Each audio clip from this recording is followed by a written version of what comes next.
Right, Um, right. s- so the next series we can get to is my boys. Let's go ahead and knock them out, man. The Los Angeles Lakers get put down in five against the Minnesota Timberwolves. A lot of defensive issues arose in our series. A lot of problems showed themselves in that series. LeBron James having to be the defensive anchor for this team at 40 years old probably wasn't the greatest of ideas. Luca didn't look didn't look like he had that burst at the end of the season. Like he started to wear down, like the injury started to mount up, and he didn't quite have it. Austin Reeves didn't look the same as the guy that we saw in the regular season. Injuries. Austin Reeves had a toe injury that was supposed to keep him out for about a month, but gutted it out to play in the playoffs. No excuses, but just the fact that right now that LA team, we it was a very disappointing end. I cannot lie. After getting the 50 wins in JJ's first year, I was very disappointed to see how we finished the year off. But you know how it goes, man. What you thinking? I just think honestly, bro, it was.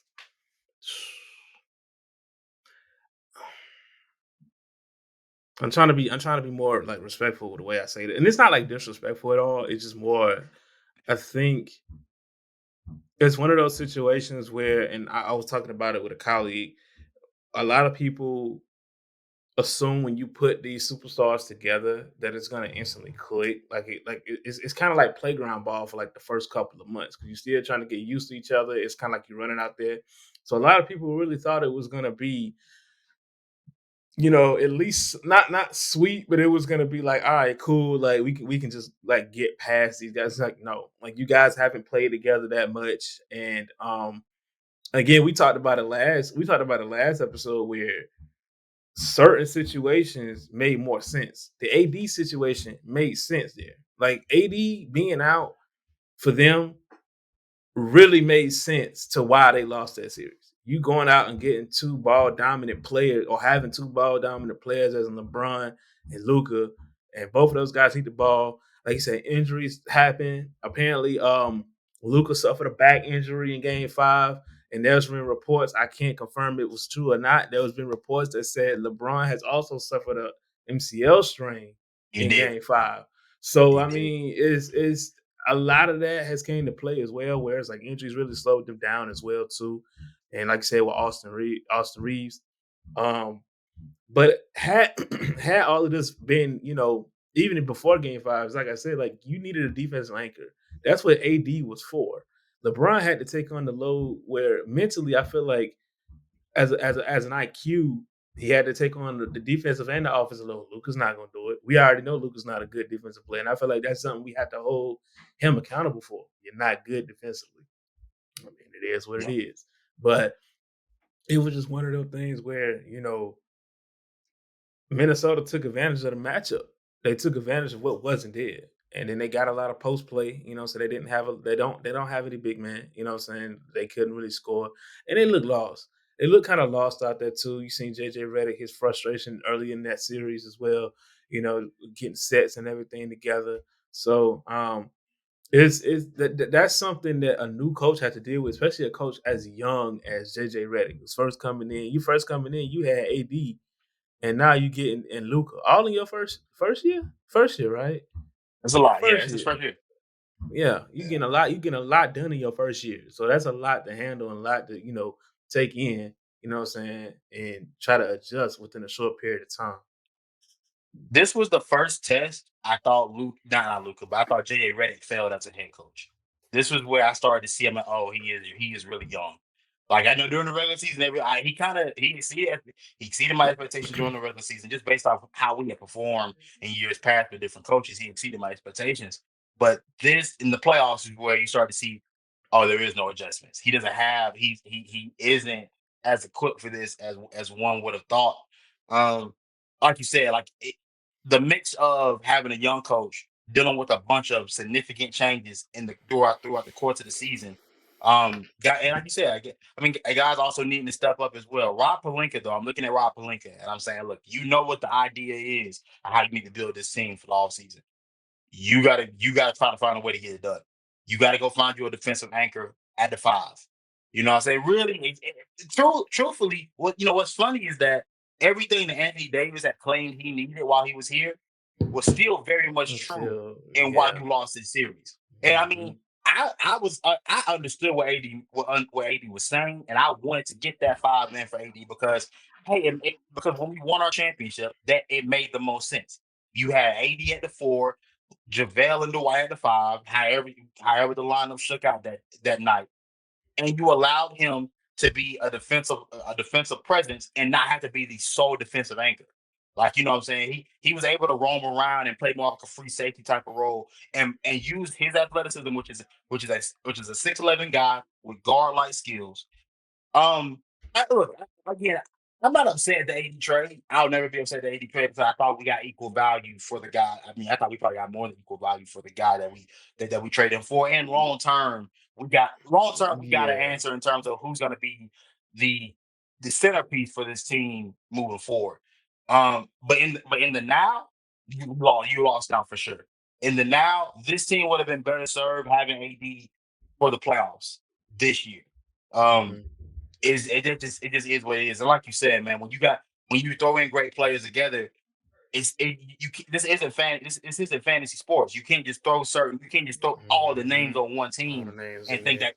that's how it works. Mhm. Depth, Mhm. you know what I'm saying? Rotations. Hey, how does the rest of the team operate? The last time I've seen two guys really be able to like dominate for a team and push them towards a championship is Kyrie and LeBron, where it was literally those two guys going back and forth between, hey, look, you got this position, I got the next one, and we just gonna keep effing these boys up until we get a championship, and that ended up working. But it's just I mean, like I said, I mean, no, sorry. Before you As we keep going, congrats to Anthony Edwards. Very proud of him. If it was gonna be any young guy to put my team out, I'm glad it was Anthony Edwards. Like I have a deep admiration for his game. He is one of those guys that like the way everybody talks about. Oh, we don't got any dogs in the league anymore. Our young guys don't really want it. They don't play with that type of hunger and that fire. Anthony Edwards is the prime example of why that is wrong. Anthony Edwards wants it. He's taken out other legends before. He wants to play against the greats. He's voiced that, and he's voiced that before. Um, I'm excited to see him. If now depending on how the matchup shake out with the Warriors and the Rockets and whoever they get, he may get an opportunity to play another all time great and get a chance to go head to head and try to take him out. Which again, I love the fact that he wants that challenge and is embracing every single bit of it. I know he said that he doesn't want to be the face of the league, but to me, brother, you can't deny your destiny, big dog. It's here. Like like this is what guys that are gonna carry the league. This is what they do in these moments. So yeah, shout out to Anthony Edwards, man, and what he's done so far during these playoffs. Yeah, it's like you said. He a lot of people were saying like he doesn't want to be the face of the league and all this yada yada yada. I feel like even after this series, man, like someone said before that was like you cannot complain about not wanting to be the face of the league when you putting up 43, you putting up like 30 plus and all this type of stuff like that in the series. You know what I'm saying? Like it like the evidence shows without you talking about it. You know what I'm saying? So um like again, it's me personally, like you said, there's not a better person to put him out. I don't know if you've seen the post game, like stuff that he was doing. He was doing like the Yeah. Lakers of five. That's crazy. And he was walking the streets of LA, telling fans like, yo, I don't know why y'all rocking with me because I just knocked y'all out. I just sent y'all home. Like he was doing a lot of antics, man. But that's that's the face of the league behavior that we kind of need, that charisma that you give, you know what I'm saying? Like that kind of give us a little attitude, you know what I'm saying? Because Bron already had it.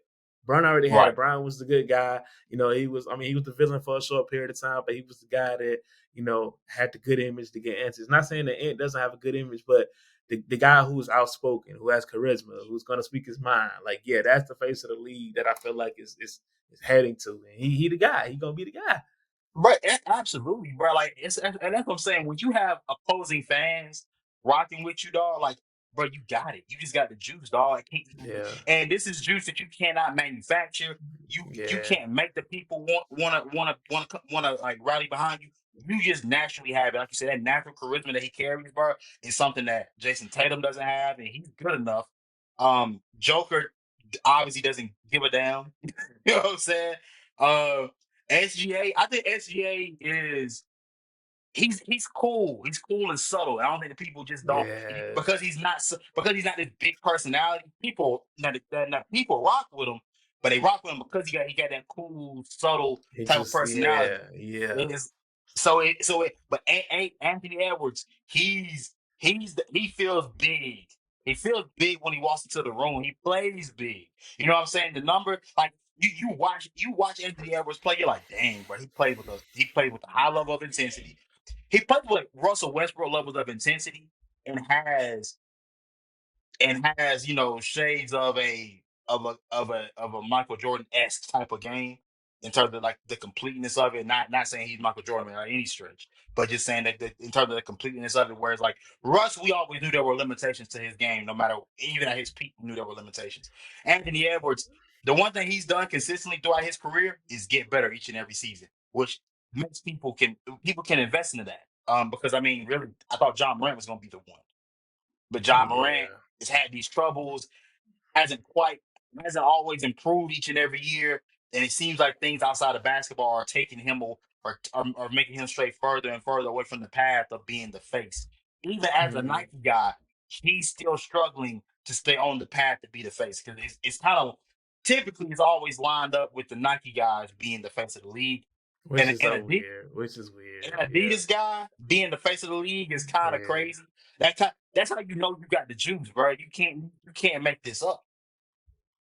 But a It is lot of what it times is. too, I You know what I'm think I saying? think when I talk about it, man, it's like um I don't think Ja is out of the running from being, the face of the league because he's still young. But I feel like Ant has a clear, I'm talking about a clear indication of being the face of the league. You know what I'm saying? And then you gotta think about it too, where you go back and say like Ant has that Russell Westbrook type of charisma. I think he has a 90s charisma, bro. Like he's gonna talk, he's gonna say if I was to compare him to a player, it's probably like Gary Payton. He gonna talk and he gonna let you know he talking. You know what I'm saying? Like he gonna get it, he gonna make it known. You know what I'm saying? I think, and it goes back to like John Morant. He's not much of a talker.